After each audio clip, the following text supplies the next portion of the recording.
नमस्कार मित्रांनो. D Gukesh world champion झालाय. वर्ल्ड चेस फेडरेशनचा वर्ल्ड चॅम्पियन, 18वा विश्वविजेता.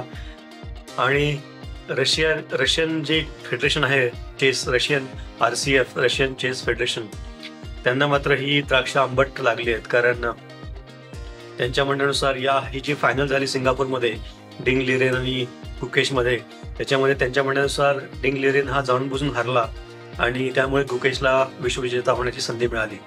आता हे रशियन खेळाडू व्लादिमीर क्रामनिकने पण एक ट्विट केलं होतं गुकेश जिंकल्यानंतर की आपण ज्या बुद्धिबळाला ओळखतो त्याचा अंत आहे, असं त्याचं म्हणणं होतं. This is the end of chess as we know it. याचा अर्थ असा की आम्हाला ते आवडलेलं नाहीये. तर हा जो प्रॉब्लेम आहे रशियाच्या आंबट द्राक्षांचा, त्याच्याबद्दल थोडीशी चर्चा करायची होती. कारण डी गुकेश जो आहे, गुकेश डोमोराजू, हा दुसरा भारतीय विश्वविजेता आहे, वर्ल्ड चेस चॅम्पियन, विश्वनाथन आनंदच्या नंतरचा. आणि थोडंसं बॅकग्राऊंड आपल्याला लक्षात घेतलं पाहिजे की रशियन लोकांना, अगदी गॅरी कॉस्परोव्हने पण असं म्हटलंय की 16 वर्ल्ड चॅम्पियन जे फिडेने आतापर्यंत डिक्लेअर केलेत त्यानंतर वर्ल्ड चॅम्पियन हे मानताच येत नाहीत, असं त्याचं म्हणणं आहे. तर ह्या जे सगळं बॅकग्राऊंड आहे त्याच्यात थोडं अंडरस्टँड करण्यासाठी आपल्याला थोडंसं इतिहासामध्ये गेलं पाहिजे. कारण जर चेस चॅम्पियन, बुद्धिबळाच्या वैश्विक खेळाचा जर आपण विचार केला आणि वर्ल्ड चॅम्पियनशिपचा जर विचार केला तर तुम्हाला आश्चर्य वाटेल आतापर्यंत 18 विश्वविजेते झालेत. गुकेश 18वा आहे. तर त्या 18 पैकी 9 हे सोव्हिएत युनियन किंवा रशियाचे आहेत. आणि हे अतिशय महत्वाचं आहे. तुम्हाला जर जास्त याच्याबद्दलची माहिती हवी असेल तर हे जे रशियन आहेत त्याच्यामध्ये Alexander Alekhine, Mikhail Botvinnik, Vasily Smyslov, Mikhail Tal, Tigran Petrosian, Boris Spassky, Anatoly Karpov, Garry Kasparov, Vladimir Kramnik, हे 9 लोक रशियाचे आहेत. याच्या व्यतिरिक्त जे बाकीचे 9 आहेत त्याच्यामध्ये 2 भारतीय आहेत, विश्वनाथन आनंद आणि डी गुकेश. एक चायनीज आहे डिंग लारेन, एक नॉर्वेजियन आहे, एक मॅग्नस कार्लसन. त्यानंतर USAचा बॉबी फिशर, खूप फेमस असा हा बॉबी फिशर. नेदरलँडचा मॅक्स यू, क्युबाचा जोस राउल कापाब्लांका, जर्मनीचा इमॅन्युअल लास्कर जो 27 वर्ष चॅम्पियन होता, आणि ऑस्ट्रेलियाचा विल्यम स्टेनिस हा पहिला वर्ल्ड चॅम्पियन त्याला समजलं जातं, 1886 मध्ये झाला होता.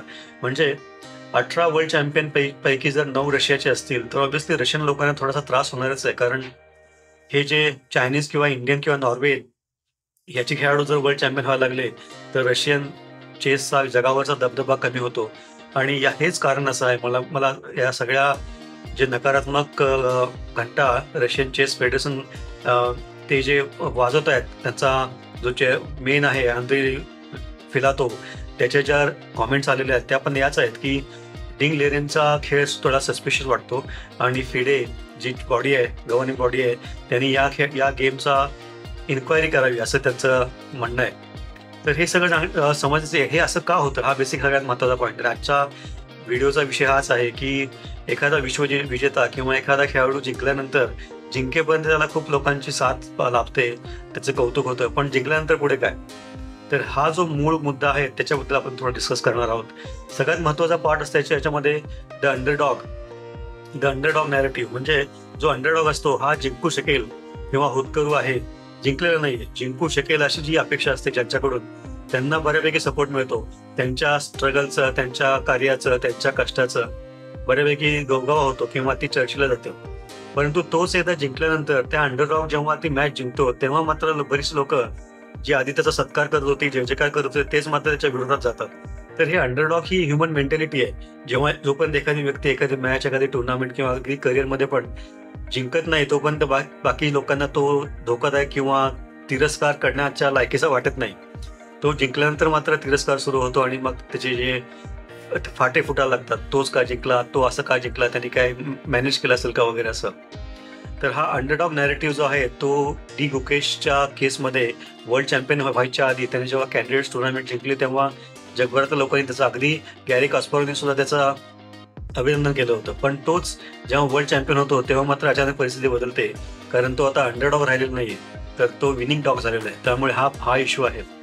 दुसरा जो पार्ट आहे तो कमर्शियल इंटरेस्ट आणि marketability, fear of losing control.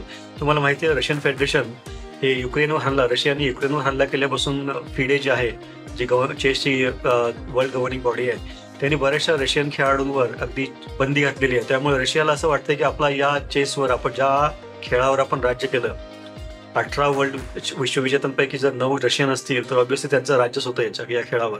आणि त्या राज्य जर आपलं खालसा होणार असेल तर ऑब्व्हियसली त्यांचा तिळपपड होणं अगदी स्वाभाविक आहे, आणि तेच होतंय.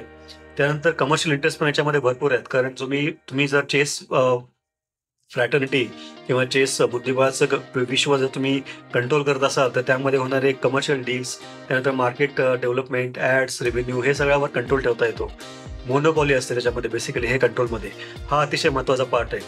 आणि हे सोशल आणि पॉलिटिकल ॲक्टिव्हिझम जो आहे, ॲक्च्युली फिडेनी त्यांच्यावर युक्रेनवर हल्ला केल्यामुळे रशियन खेळाडूंवर जी बंदी घातली त्याचा पण एक मोठा परिणाम झालेला दिसून येतो. कारण बऱ्याच वेळा अगदी याचे कुठले पुरावे नाही आहेत, पण रशियन खेळाडू किंवा रशियन जे फेडरेशन आहे ती फिडेचं महत्त्व पण कमी करण्याचा प्रयत्न करते की काय, अशी परिस्थिती निर्माण होते. त्यामुळे हे जे फिअर ऑफ लुझिंग कंट्रोल आहे आपल्या हातातून, ही बुद्धिबळाच्या विश्वावरची सत्ता जाईल की काय, हातातून बाहेर पडेल की काय, ही जी भीती आहे, मला वाटतं त्याच्यामधूनच हे सगळं फ्रस्ट्रेशन बाहेर येतं. आणि त्यामुळेच जे CFR आहे, चेस फेडरेशन ऑफ रशिया, त्यांचे जे हे आहेत मेन आहेत, अँद्री फिलातोव, त्यांचं म्हणणं आहे की हे सगळं सस्पेन्स आहे आणि सरप्रायझिंग आहे.